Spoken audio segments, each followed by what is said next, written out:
What's up, everyone, and welcome back to the End Zone Report. As always, I am your host, Chris, and this week we are tackling the NFL once more. It was a crazy week 7, and come on, let's talk about those Denver Broncos, baby. Bo Nix pulls it out in the fourth quarter against Jackson Dart. They were down 19-0, and they come out throwing 33 points in the fourth quarter from my boy, Demaryius Thomas, who is also inducted into the Ring of Fame during that halftime show on Sunday. So much to talk about: injuries, upcoming game slates, and possibly some trades and some other news hitting the NFL wavelengths. But before we do that, a couple of reminders at the top of the episode. You can watch the show every week at youtube.com/the Endzone Report. You can also listen to the audio version on Spotify. Follow the Instagram, Facebook, or X pages for any news, announcements, and artwork that I release for every episode. I do a lot of different artworks for different announcements, injuries, all that sorts of fun stuff. So check out those pages and follow, hit subscribe. It helps the show out a lot. So with all that, let's head over into the weekly 7 recap with all those injuries and see what is going on with the NFL.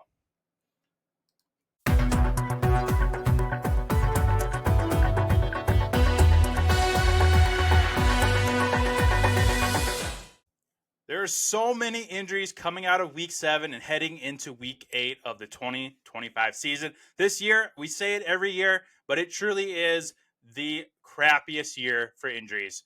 We have another huge injury hitting our fantasy teams and just the NFL in general. Mike Evans, wide receiver of the Tampa Bay Buccaneers, unfortunately suffered a broken collarbone and concussion. He is likely to miss most of the season, if not all. We will keep you updated on the Mike Evans news as it gets closer to the end of the season. But for right now, we are not going to have Mike Evans on the field for the majority of the rest of the season. If you saw that play happen, it was a horrific scene. I still don't understand why they forced him to walk off the field. They should have brought the card in, and it just looked really bad. If you see him, it was a lifeless body flopping around on the ground. They should have taken better care of him, and I'm sure the NFL is going to be wondering what happened on that play.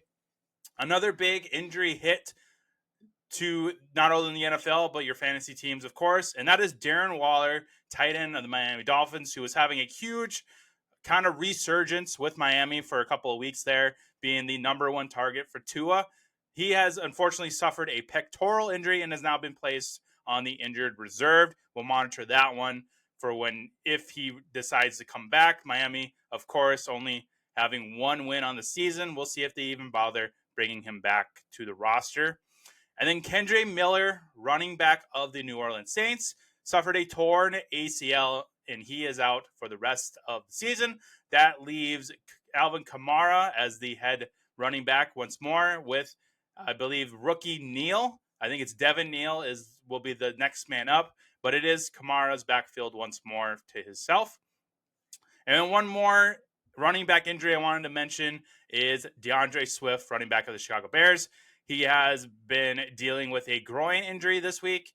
He's been another one that's been kind of found a resurgence this year on the Chicago Bear offense, so we will monitor that. He has been limited in practice from what I understand, so there is a really good chance that he will play this week, but also we'll see what Friday's practice brings. It may be worse than what it is, but he is at risk of missing week 8, unfortunately. Another big one is Jaden Daniels, who, of course, has been dealing with a hamstring injury the last couple weeks. He has been ruled out for week 8, and Marcus Mariota will once again be the starter in that game. Some wide receiver injuries. There's quite a bit of them here. Nico Collins suffered a concussion in week 7. He is at risk of missing week 8. We will monitor his practice progress tomorrow, but he potentially could not be playing this week. DJ Moore has been dealing with a hip injury. That's wide receiver of the Chicago Bears. We'll monitor that one. Garrett Wilson, wide receiver of the New York Jets, suffered a knee injury. He is very unlikely to play. I think that they are going forward with Josh Reynolds as wide receiver 1. Chris Olave of the New Orleans Saints has been dealing with an ankle injury. He is at risk of missing week 8 as well, which is a bummer because I believe he is, if he's not the leader in targets and wide receivers, he is top 5 for sure. So that is a huge hit to the Saints offense if he ends up missing week 8. Some more tight ends. We got Cole Kmet suffering a shoulder injury. He is potentially not playing. I haven't seen any news yet. Let me double check on that. If he does not play, that would definitely bring in Colston Loveland, the rookie tight end that they drafted this year. So we'll see what the current status is on Cole Kmet. This was from yesterday, I believe. He did return to practice on Wednesday, so there is a chance that Cole Kmet could be out there. But it seems like Colston Loveland is becoming their lead tight end for sure. So we'll monitor that situation. Dalton Kincaid, another tight end that's been kind of the focal point of an offense for the Buffalo Bills.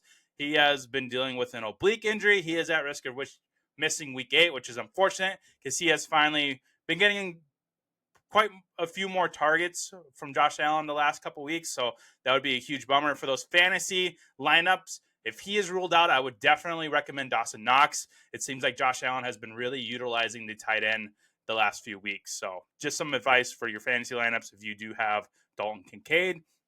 A few more quarterback injuries to go through here.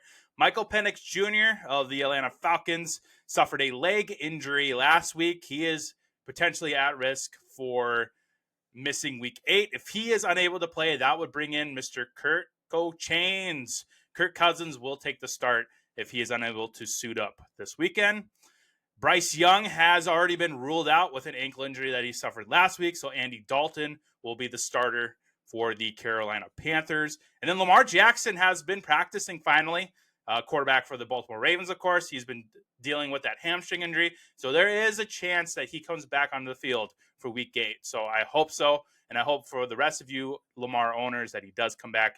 He is going to be a lock and loaded play, of course, in your rosters. And then a couple big defense injuries I want to just touch up on real quick. Max Crosby of the Las Vegas Raiders has been dealing with a back and knee injury, so he is dealing with a lot of pain right now. We'll see if he suits up for week 8. And then Sauce Gardner, I believe, is already ruled out with a concussion this week for the New York Jets. So that defense takes a huge hit this week in week 8. So that kind of wraps up the big injuries. I'll be posting the injuries as they come out this weekend leading into Sunday, and we'll monitor that situation. Aaron Jones of the Minnesota Vikings will be playing tonight. He was expected to suit up, so we will see Mr. Jones hit the field once more coming off of the injured reserve tag. So that'll do it for the What's Up NFL segment of today's show. Let's move on into the Weekly 7 review.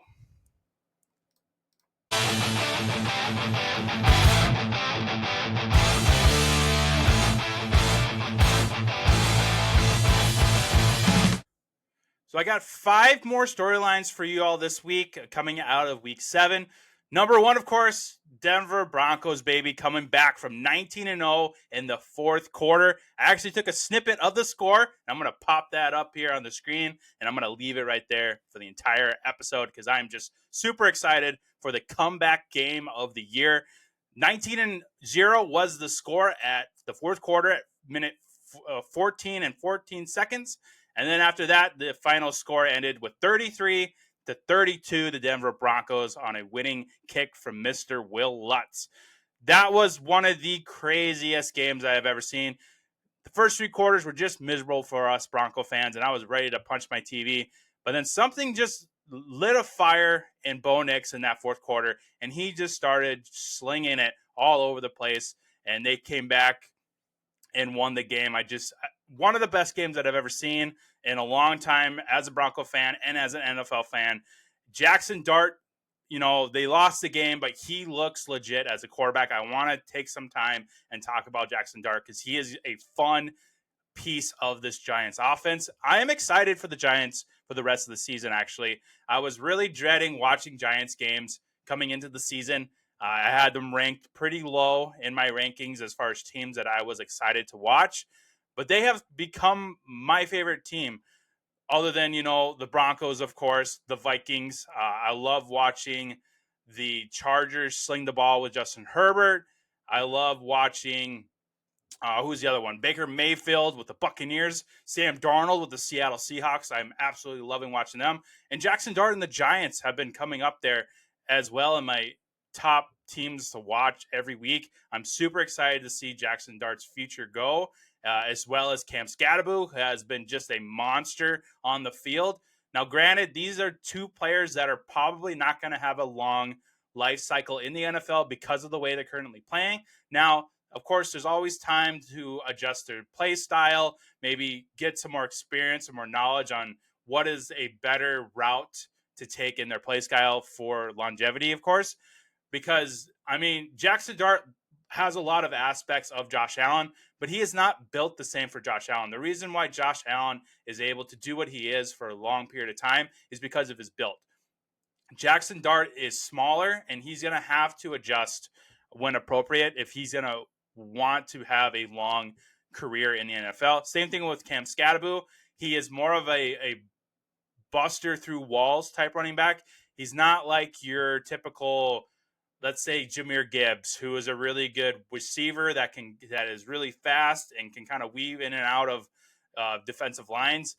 Cam Scatterbo is built to be a wrecking ball, and that will eventually catch up to him. He's got to work on his ball handling skills.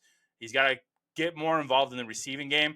But these two guys are one of the funnest players to watch in the NFL right now, but they have to monitor their play style if they want to have a long career in the NFL, because eventually injuries will catch up to players like this who don't adjust to the current play style of the NFL. So, but very, very exciting for both teams. The Broncos are now 5-2 on the season, and I believe they are leading the division right now currently with the Chargers coming up to Minnesota tonight. We'll see if they pull out a win there. And Bo Nix will face the Dallas Cowboys this week, which will be another very exciting game to watch. Two very powerful offenses putting up a bunch of points in the games, especially Dak Prescott, who's playing out of his mind right now. He's got George Pickens back, and CeeDee Lamb is out there as well. So it's going to be a fun game to watch this week. The Giants, I'm rooting for the Giants against Philly. I don't want to step too much on my game picks today, but I did pick Philadelphia to win that game at home. But it's still going to be a really fun game to watch Jackson Dart go up against that Philly defense once more. So that is the number one storyline for me this week, is my Denver Broncos coming back from 19-0 in the fourth quarter and throwing up 33 points in honor of my boy Demaryius Thomas, who, like I said at the beginning of the episode, was inducted into the Ring of Fame at the halftime show in this game in Denver. It was a very awesome thing for Broncos fans to experience. Moving on, sticking with the AFC West, the Las Vegas Raiders get shut out by Mahomes and the Chiefs. The Raiders have to do something right now. Geno Smith just looks terrible. He's one of the most disappointing quarterbacks coming into the season. I was very excited about the Raiders, but this team is just slowly starting to fall apart every week. And that's fortunate because Ashton Jeanty has been starting to gain some ground as a rookie. He's starting to look like that highly graded prospect going into the NFL draft. But it's tough on an offense like this. It's kind of like Malik Neighbors last year when he was stuck on that Giants offense that just couldn't do anything with the ball. And now we have Ashton Jeanty experiencing the same thing in the Raiders. Pete Carroll, I love the guy. I respect the coach. He has a long, very successful career as a coach in Seattle. But this is an experiment gone wrong. Geno Smith is not working. We're getting to the point now where they're going to have to make a decision on whether we start Geno or we start seeing what we have left in the quarterback room. And I cannot remember who else. I believe Aiden O'Connell is still on that roster, but I think he is the QB3. I need to look up who is the QB2 for the Raiders right now. And that would be, okay, so Aiden O'Connell is QB2, and that would be Kenny Pickett sitting at QB3 on the roster.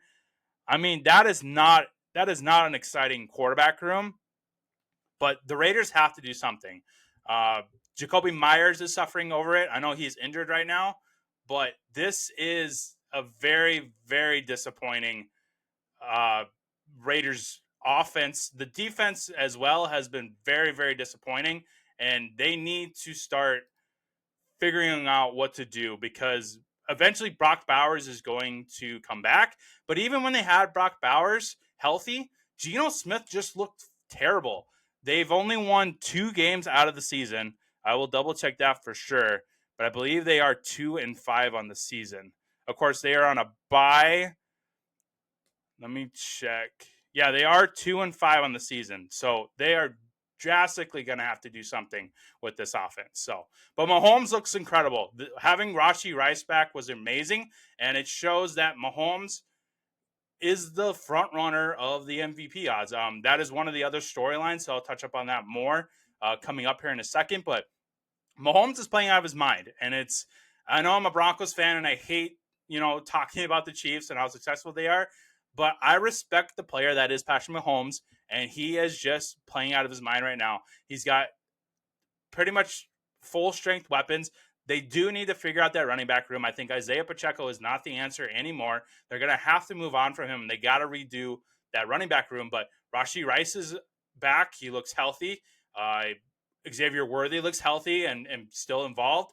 Travis Kelce, I know, is aging out. I would not be surprised if this is his last year in the NFL. So they're going to have to find a replacement. But Noah Gray is a pretty decent backup. So maybe he gets the start, or maybe they, roll the dice in the draft next year and find a young tight end to kind of grow with Patrick Mahomes. But this Chiefs offense is looking legit, putting up 31 points against, Pete Carroll. But that says a lot about their defense too, with shutting them out. It's their defense has really come together these last few weeks. So congrats to the Chiefs fans out there for shutting out your division rival in the Las Vegas Raiders. Next, we have something similar in the situation, but they're in deeper water than the Raiders. The New York Jets have dropped to 0-7. Justin Fields has been benched for Tyrod Taylor. Now, Tyrod Taylor has been injured. I think he's dealing with an ankle injury. But for right now, they are moving forward with Tyrod as the starting quarterback for the New York Jets. Aaron Glenn, as far as the owners and management has said, they are going to stick with Aaron Glenn. They believe it's a quarterback problem and not a coaching problem. I disagree. I think it's both. I think Justin Fields is not the answer at quarterback. This is a team that will be drafting a very high spot in the next year's draft, and they will take a quarterback to potentially, hopefully, grow in this organization and build around.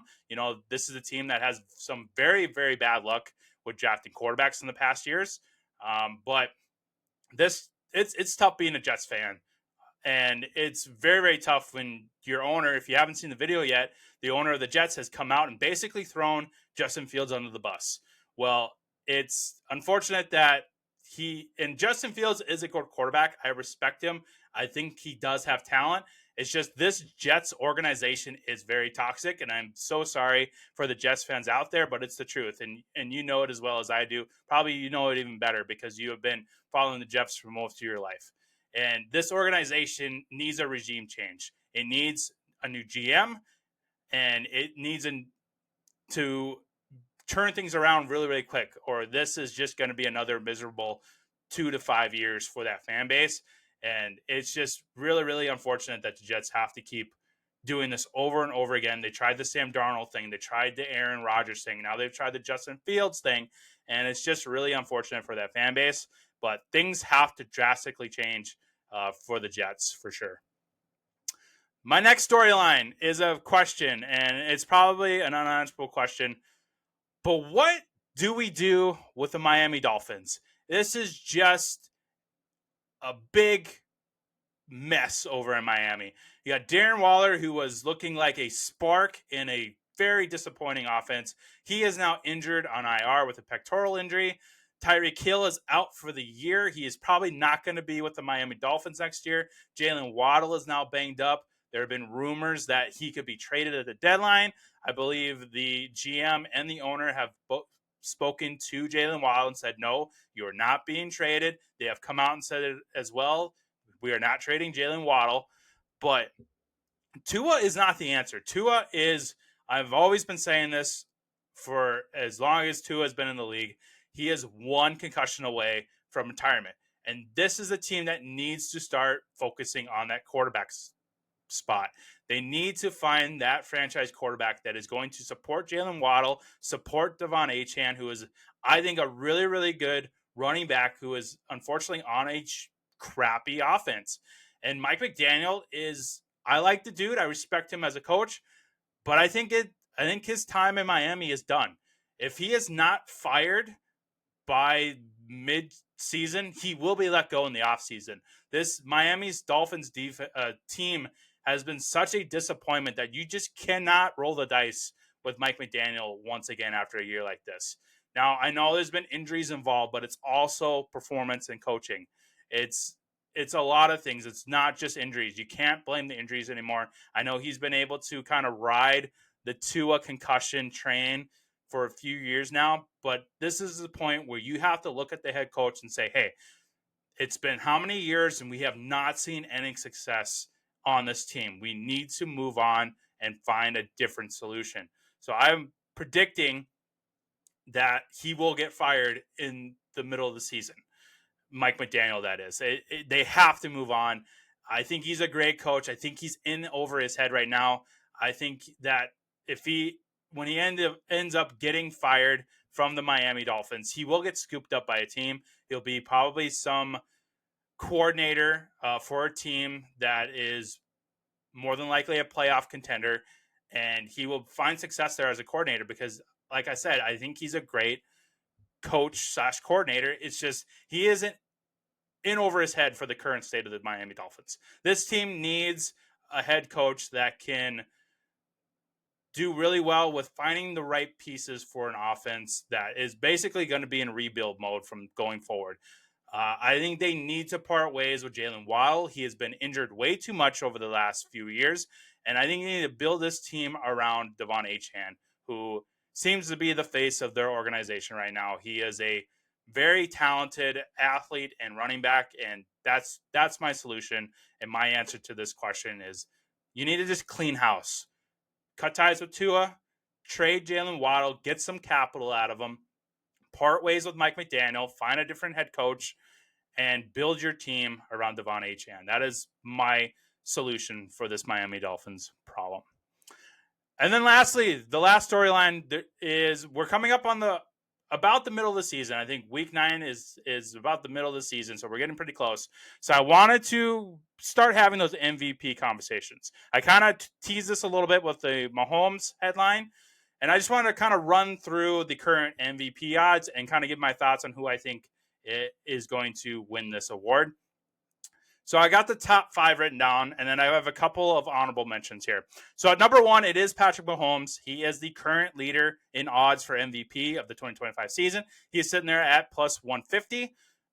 Next is Baker Mayfield at plus 320. Then Josh Allen sitting at plus 400. Drake May at plus 950. And then at number 5, Matthew Stafford at plus 1,000. Out of those top 5, I mean, Mahomes makes sense for what he's been doing even before Rashee Rice returned from his suspension. But Baker Mayfield has been really slinging it, and he's had a lot of injuries at wide receiver. Chris Godwin, who knows when he's coming back. Mike Evans is now missing the most of the rest of the season. He was already missing time. And Emeka Egbuka is injured, but he's been such a bright light for this offense as a rookie. He is in contention for Rookie of the Year. He's my pick for Rookie of the Year because I think with the Mike Evans injury and the unknown return of Chris Godwin, I think Emeka Egbuka is going to ball out with Baker for the rest of the season, and he is my pick for Rookie of the Year for sure. And I mean, we had the Bucky Irving injury as well, so they've been kind of piecing together the running back room until Irving returns. But yeah, Baker Mayfield makes sense at number 2 because of what he's been dealing with injury-wise. And then, of course, Josh Allen, he's always going to be in contention for MVP. I think the Buffalo Bills came out either today or yesterday and stated that they will be shopping for a wide receiver 1 for Josh Allen. And I only have one thing to say to that. It's about freaking time because Josh Allen needs a wide receiver 1. He can't keep doing this with Khalil Shakir, and Keon Coleman is not the answer. And I mean, Dalton Kincaid's a great tight end, but he needs a wide receiver one. He's got his running back in James Cook. James Cook is awesome. Dalton Kincaid at tight end, awesome. He needs a dependable wide receiver one. So bravo for the Buffalo Bills for finally realizing that Josh Allen is getting held back by the wide receiver room. And 4, Drake May, he's awesome. He's doing great over in New England. Stephon Diggs has finally kind of broken out and becoming a reliable target. Hunter Henry, of course, is getting his fair share. And the running back room is still kind of messy, but Drake May looks awesome. I really, really am excited to watch more Drake May footage this year. So, yeah, definitely MVP. And then Matthew Stafford, surprisingly, stayed healthy. Even with the Puka injury, he was balling out last week with Devontae Adams. So, yeah, I think Matthew Stafford also makes sense for MVP. Couple of honorable mentions. Daniel Jones, of course, he has come out of nowhere since coming to the Colts. He's sitting at plus 2,200 in odds. Dak Prescott has been really slinging the ball in Dallas. He's at plus 3,000. And then we have a non-quarterback, actually. Jonathan Taylor, plus 6,000 for MVP, which makes sense. He's leading the league in touchdowns. He's getting tons of fantasy points every week. He's on a team that's winning, that's playoff contending, and could potentially go to the AFC Championship. Like, he is on a solid Colts team, so MVP makes sense. And then Bo Nix, my dude, he's after last week's performance against the Giants, he put that team on his back. You know, that's kind of the part of the definition of MVP. So he's sitting at plus 10,000, and I'm just glad that they're even talking about Bo Nix. I know that they need to figure out that wide receiver room still. J.K. Dobbins has been kind of some surprisingly bright light in that running back room. RJ Harvey is very exciting, but he's got some things to learn and experience in the league. But they definitely need to get some weapons around Bo Nix, aside from Cortland Sutton. The tight end room is non-existent. Evan Ingram, I was excited for Ingram to come to Denver, but it's just not working out. I think he's starting to age out and just not what Bo Nix needs to lean on. So I really hope that Sean Payton in the offseason focuses on wide receivers and hopefully getting a tight end for Bo Nix. My pick right now for the MVP, I think this is Baker Mayfield's year. I really do think that Mayfield will get to that MVP boat. With the Mike Evans injury, with Bucky Irving's return kind of unknown, with the rookie sensation Emeka Ibuka, I'm picking Baker Mayfield right now to take MVP this year. I'm really, really excited about Baker. He's been awesome the last couple of years with coming to Tampa. And I believe this is a contract year for him. So we're looking at a pretty substantial payday for him if he hasn't been paid already. But yeah, he is incredible. Let me double check. Maybe he did get paid on this offseason. It feels like the offseason was forever ago. So I can't remember who all got paid and who didn't. But maybe Baker Mayfield did get an extension. Let me double check here. So he got an extension back in 2024, 3 years for $100 million. So he is under contract. But I mean, I'm sure they're even talking about having another extension for him because he's just balling out right now in Tampa. So he's my pick right now. After 8 weeks of the season, Baker Mayfield is my MVP vote for right now. So we will revisit that when it comes closer to the end of the season, and I'll give my final vote on the MVP for that. So one last bit to talk about for the review of Week 8, and then we'll jump into Fantasy Corner, is the awesome Chase-O-meter. Now, Chase Brown is showing some life this week with Joe Flacco. I am really excited for the Chase-O-meter this week. I think Joe Flacco is going to help Brown kind of rejuvenate his running back ranking. So these are the stats from Week 7. Fantasy points was 12, so nothing too world-breaking, but it is a slight bump from last week. I think he was sitting at the 10 points last week. But his rushing yards did go up substantially. So he had 11 carries for 108 yards. but he did suffer in the in the receiving game. He got -8 receiving yards off of 2 catches. So that's what really holds him back. But the 108 rushing yards is a very good sign. Uh, that shows that Joe Flacco is a competent quarterback for this offense. We definitely saw it in Jamar Chase's stats last week and T. Higginson's stats. So I think things are going to be looking up with Chase Brown, with Joe Flacco. If this team ends up winning, enough games, Joe Burrow is still slated to come back in mid-December.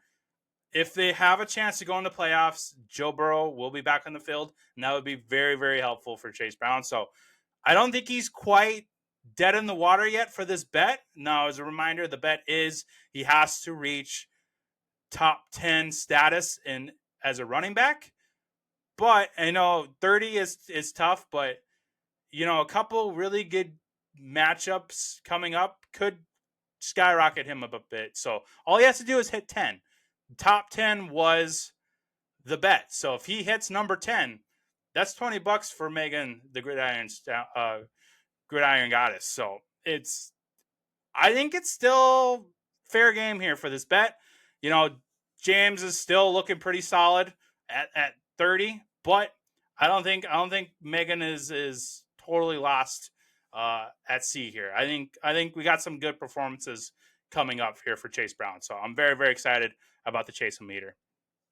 Well, that's going to do it for the Week 7 recap. Let's head over to the Fantasy Corner for our week's hero and villain.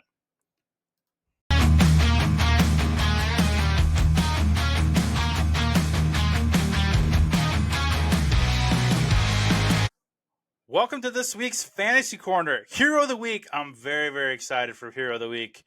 My dude, Bo Nix of the Denver Broncos, is the Week 7 Hero of the Week.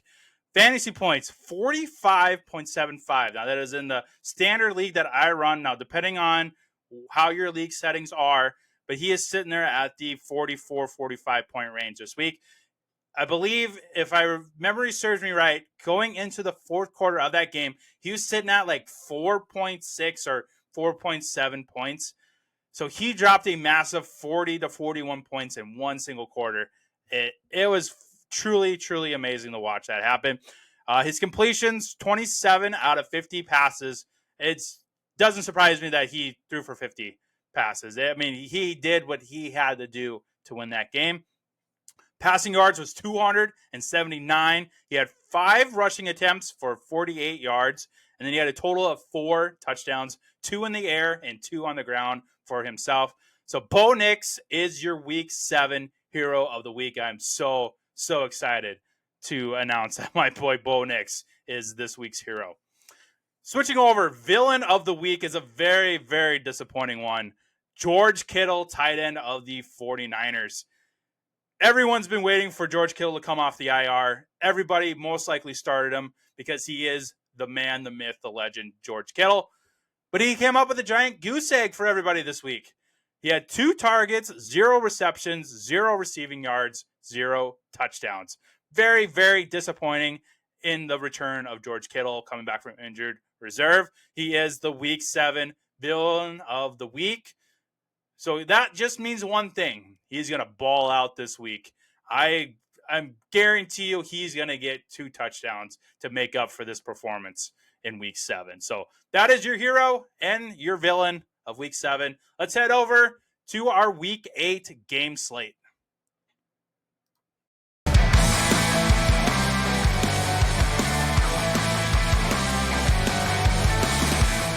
All right, so we got the Week 8 slate. Before we get into that, Week 7 picks were okay. I went 10 and 5.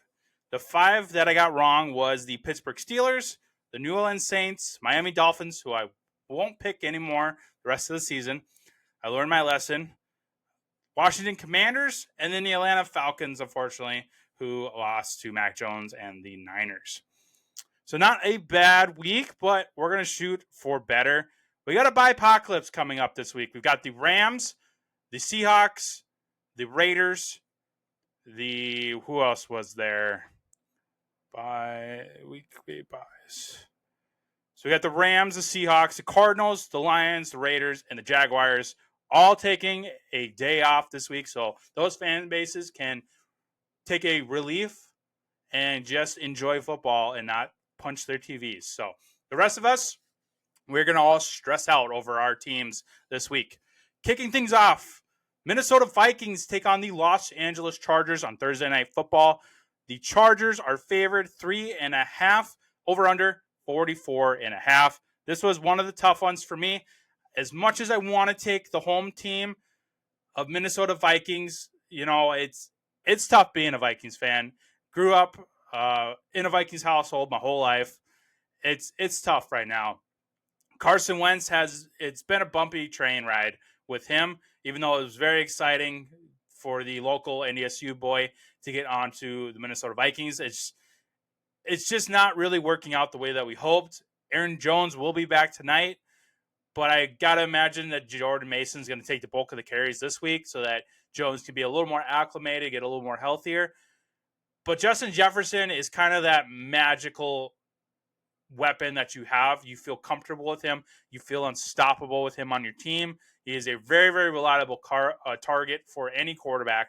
Jordan Addison is a really good number 2. Hawkinson has been kind of up and down. He would have had a touchdown last week, which I might even get into that bull crap with the refs. That was a catch. Minnesota should have probably won that game last week, but it's in the past. I just have a hard time with Minnesota this week on the road. Primetime, short week. Carson Wentz not being as productive as we wanted him to be. Justin Herbert's got some really reliable weapons himself with Quentin Johnston, Keenan Allen, Ladd McConkey. And you have Harbaugh sitting at the helm. The defense hasn't been the greatest this year, but it's shown some life in it. With it being in Los Angeles, I'm taking the Chargers. If this game was in Minnesota, I'd definitely be taking Minnesota. But I'm going to roll with the Chargers this week to get their 5th win on the season. So that is the Thursday night game. Heading into Sunday, we don't have an early morning game. I believe the next game is November 9th, the Colts and the Falcons. So we get to sleep in a little bit and start fresh at noon or 1 o'clock, depending on which part of the country you are. So we have the Miami Dolphins taking on the Atlanta Falcons. Atlanta is favored 7.5. 44.5 is the over-under. And I'm taking the Falcons. Like I said, I am not taking Miami anymore until they somehow magically turn things around or they just prove us all wrong. But I am taking Atlanta. Bijan's going to run all over this team. This is a defense that you can run on. If it's not the worst, it's like the 31st or 30th most terrible run defense in the league. Penix, if he's healthy, should ball out against this defense as well with Drake London, Kyle Pitts. Darnell Mooney's been banged up, but it sounds like he's been limited most of the week, so he should play.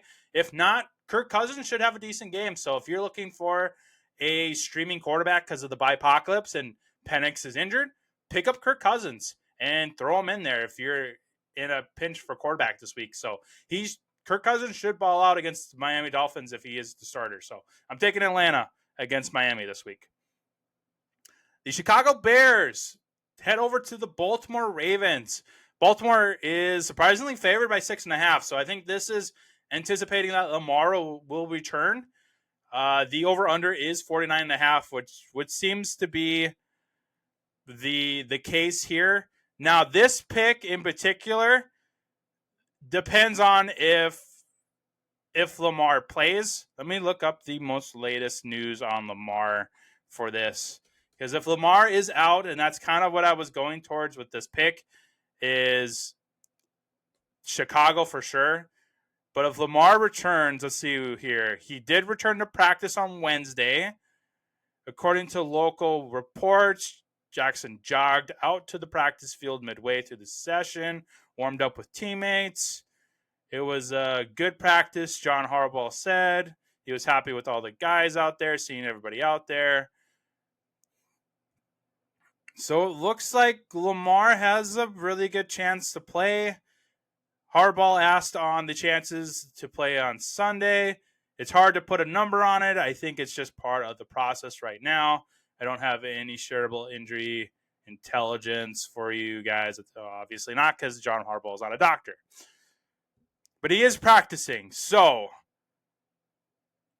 I'm going to stick with my pick, and I'm going to take Chicago. Now, it's probably going to bite me in the butt, but I'm going to pick Chicago with this one. Caleb Williams has been hot. He's been really running that offense pretty well. DJ Moore is banged up with that hip injury, but it sounds like he's been limited practice for a couple of days, so he could be out there. Rome Odunze has been a really cool spark for Caleb Williams. Colston Loveland will probably get the start with the Cole Kmet injury. DeAndre Swift has been really productive the last couple weeks. And on the reverse side of it, Derrick Henry hasn't really done a whole lot this year. And with the Lamar injury, the wide receiver room has really suffered. Mark Andrews is pretty irrelevant. I'm anticipating when Lamar does get healthy, Isaiah Likely will take over that tight end role from Mark Andrews and will be a really, really awesome weapon for him. But I'm going to stick with Chicago this week. Lamar got really, really banged up. He's been gone multiple weeks. And with the report that I just read, it doesn't sound really optimistic from John Harbaugh. So I'm going to go with Chicago. But like I said, it could bite me in the butt. Lamar could come back, and they could end up winning this game and winning their second game of the year. But I'm going to roll with Caleb Williams and the Chicago Bears this week. Buffalo Bills take on the Carolina Panthers. Buffalo is favored by 7.5. The over-under is 46. This was a no-brainer for me. I'm taking Buffalo. The Panthers have been a really surprisingly fun offense to watch. But with the Bryce Young injury, with Andy Dalton coming to start, I think Buffalo is going to roll over the Panthers this week. Will it be a shutout game like the Chiefs and the Raiders? Maybe not, but there's always that chance. With the two running backs, Chuba Hubbard and Rico Dowdle, really pounding it to the ground, and Ted McMillan, the rookie, has been a really viable weapon. So maybe, Carolina gets into the end zone, or maybe they score a couple of field goals, but I think Buffalo will easily win this game for sure. Next up, we've got the New York Jets taking on the Cincinnati Bengals. Cincinnati is favored by 6.5. The over-under is 44.5. Not surprised there.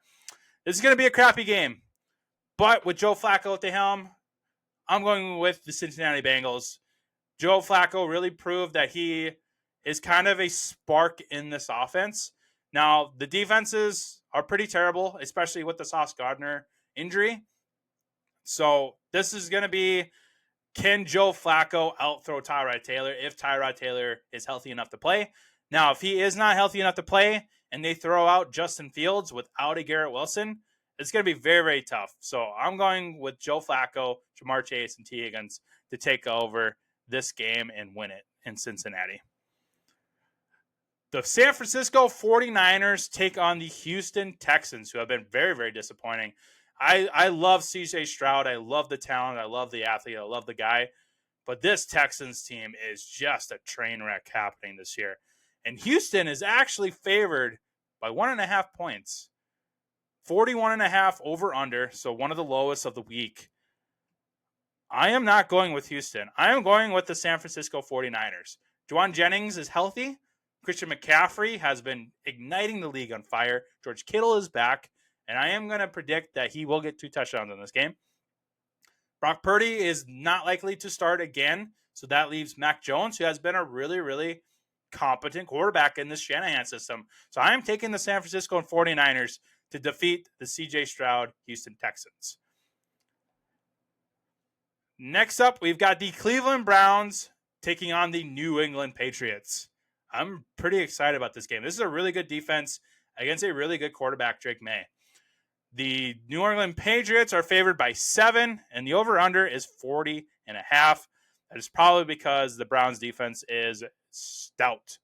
But I'm going with Drake May and the Patriots to win this game at home. Dylan Gabriel he's got a lot to learn. If this game does get out of hand, maybe we get some Shadir Sanders, middle of the third quarter, fourth quarter to kind of relieve Dylan Gabriel.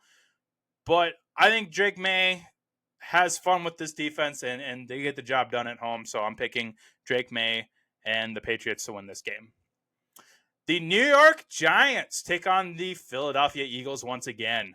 Philly is favored by 7.5. The over-under is 43.5. This is going to be a fun game. Jackson Dart, Cam Scattaboo against Jalen Hurts and the tush push, which A.J. Brown and Devontae Smith on either side. Dallas Goedert has been a really good tight end weapon for Hurts. Saquon Barkley, I think, is going to finally get a really good game out of him this week. I'm going with Philly at home. It's going to be, as much as I would love to pick the Giants here because I love what the Giants are doing, Jackson Dart is slinging it. Cam Scattaboo is a monster. Wan'Dale Robinson has been a pretty decent target for Jackson Dart. Theo Johnson, who was a rookie last year, has been coming into his own as tight end. And I mean, the Giants defense is not terrible. It's pretty good. They've got a couple of injuries that we need to monitor, but this is going to be a fun game. But I'm taking Philly. Philly at home. Jalen Hurts is going to get the job done. I don't see Philly losing to the Giants twice in the same year.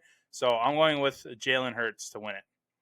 The Tampa Bay Buccaneers take on the New Orleans Saints. Tampa Bay is favored by 4.5. This is another division game. The over-under is at 46.5 points. I am going with Baker Mayfield and the Buccaneers to take this one on the road. The Saints have been another team that's just kind of a mess. They lost Kendre Miller, so we're probably going to see a lot of Alvin Kamara if he's healthy enough for it. He is banged up. Spencer Rattler has had his moments, but I think the Bucs get it done on the road and they just annihilate the Saints this week. So I'm going with Baker Mayfield. Now this is my game of the week here. The Dallas Cowboys going into Denver to take on Bo Nix and the Broncos. The Denver is favored by 3.5. The over-under is a whopping 50.5 points. This is going to be an awesome game. Is Dak Prescott slinging it? Bo Nix is going to sling it. I'm taking my boys, the Broncos, to win this at home. But this is going to be a shootout. This is going to be a fun game. I'm very excited for this game. This is the 3:00 window, so it's going to be a lot of Broncos this week. It's going to be awesome. I'm so excited for this game. So I am taking my team to win at home this week against Dak Prescott. The Tennessee Titans take on the Indianapolis Colts. Indy is favored by a whopping 14. And the over-under is 47. Oh my God, this is going to be an annihilation. I am obviously taking the Colts here. Daniel Jones has been slinging it like a madman. Michael Pittman has been great. Jonathan Taylor is just tearing up the field every time he has the ball in his hand. And poor Cam Ward. For the Colts to be favored 14 points in this game is wild. This is going to be crazy to watch. I am excited to see this. I want to see if this game actually gets out of hand that the odds are predicting it to be. But I am taking the Colts. That was one of the confident picks I had this week was the Colts. Like the only way I can see the Titans winning this game is if Daniel Jones somehow comes back to earth or Jonathan Taylor just looks terrible or the Colts defense just lets Cam Ward loose. It has to be like magic for the Titans to win this game. It's going to be very, very tough for Cam Ward to win this game. But, I mean, any given Sunday, I guess. We saw the Broncos come back from 19-0. The Giants beat the Philadelphia Eagles on Thursday night. So, I mean, there's always that possibility, but it's very hard to see the Titans come out of this game with a win. This one was potentially my game of the week. If it was going to be in Lambeau. It's in Pittsburgh, so that's why it didn't get to my game of the week. But it's the next one up. I'm very excited for this game. The Green Bay Packers take on Aaron Rodgers and the Pittsburgh Steelers in Pittsburgh. Green Bay is favored on the road by 3. The over-under is a 45.5. This is another one that I was stuck on this one. But with it being in Pittsburgh, I'm going with Aaron Rodgers to win this game against his former team. If this was in Lambeau, I would definitely take the Packers here. But with it being in Pittsburgh and Jordan Love not really living up to the hope that we wished he would be, I'm taking Aaron Rodgers to beat his former team in Pittsburgh. This is going to be a great game. This is the Sunday night game. So the entire world will be watching this game, and it's going to be a blast. I can't wait. And then finally, we're finally back to one Monday night game. Thank Christ. Washington Commanders take on the Kansas City Chiefs. Kansas City is favored by a whopping 12.5, probably because Marcus Mariota is starting, and it is in Arrowhead. The over-under is 47 points. I'm taking KC. If Jaden Daniels was starting, this would have been a tougher pick for me. But with Marcus Mariota coming at quarterback this week, I'm taking Mahomes in Arrowhead to take this game. And I think they will easily take this win with them. Terry McLaurin, I believe, is healthy. Deebo Samuel is healthy. So Marcus Mariota will have reliable targets this week. But with the way that Spagnuolo defense has been really coming together this last few weeks, I think Marcus Mariota is going to have a tough time here in Kansas City. So I'm going with Patrick Mahomes and the Chiefs to take a win on Monday night at home. So that is my picks for the week. Let's end the show like we always do and show me the money.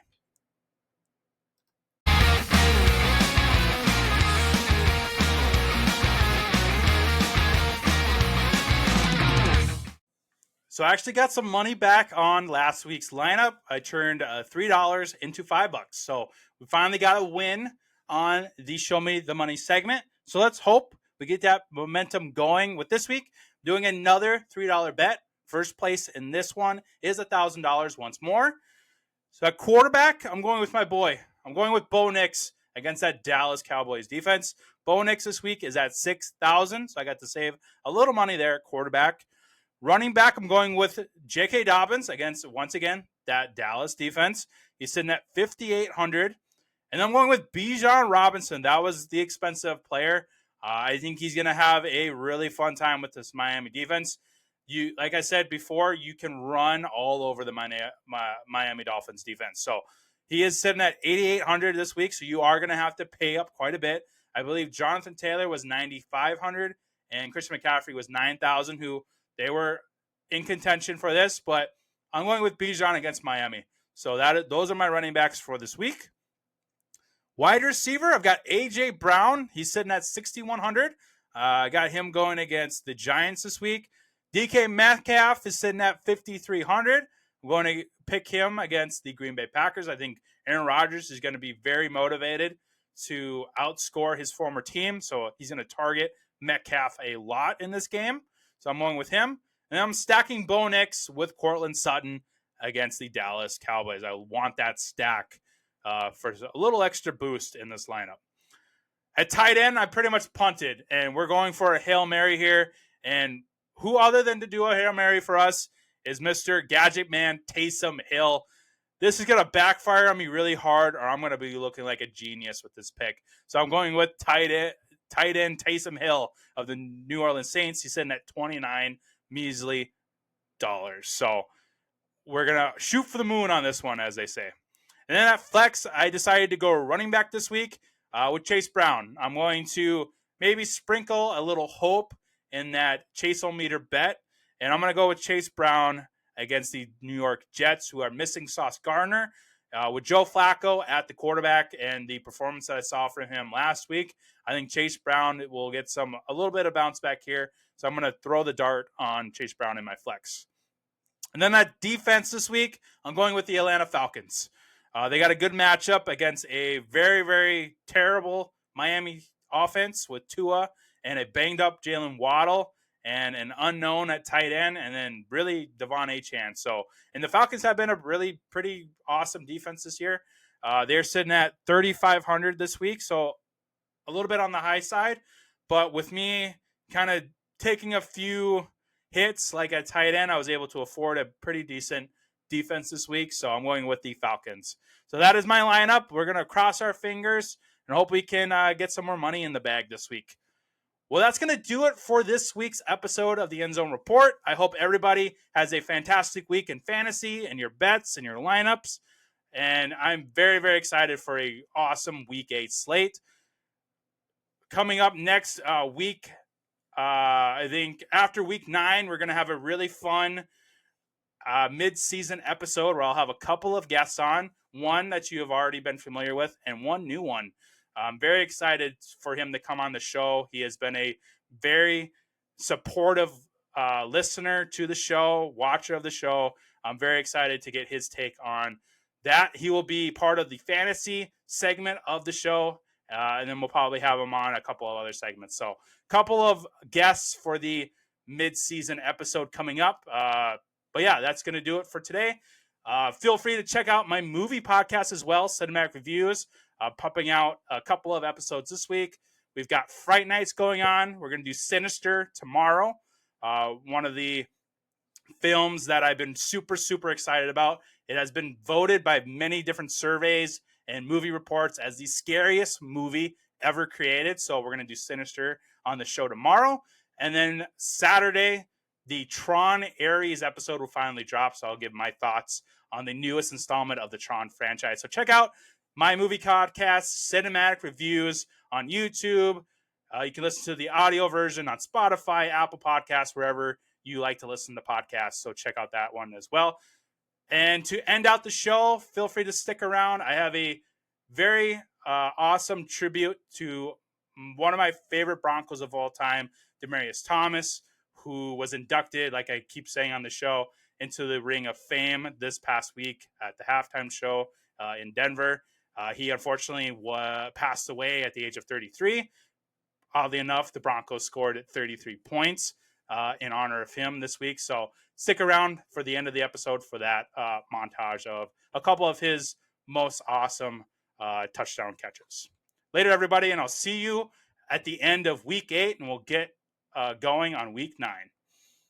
And a goal from the 9, paint, empty backfield, 3-man rush. He bounces around, he throws. DT is there. Are they going to say touchdown? Touchdown! Demaryius Thomas. Move over Brett Favre and make room for the new king. The Broncos have been in 3 overtime games this year. They won them all. Got him at the 40. It's Thomas at the 50. Stiff arm got him free to the 30, to the 20. Thomas to the 10. Denver's going on. Back end is 3rd and goal from the 17. Manning shot to the end zone. Thomas, did he get the other foot down? No. One in, the other one didn't come down, and it's 4th down. Got them both in.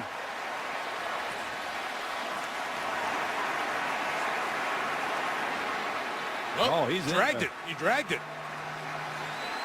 I'll take that back. Right foot down. It's one of the greatest tap dances I've seen. And again, they're out of challenges, and John Fox is running out there, but you have no challenges. It's the last 2 minutes, so they get a huge break here.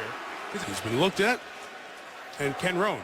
The ruling on the field has been reversed to a touchdown, Denver. The receiver was able to get both feet down inbounds while maintaining contact.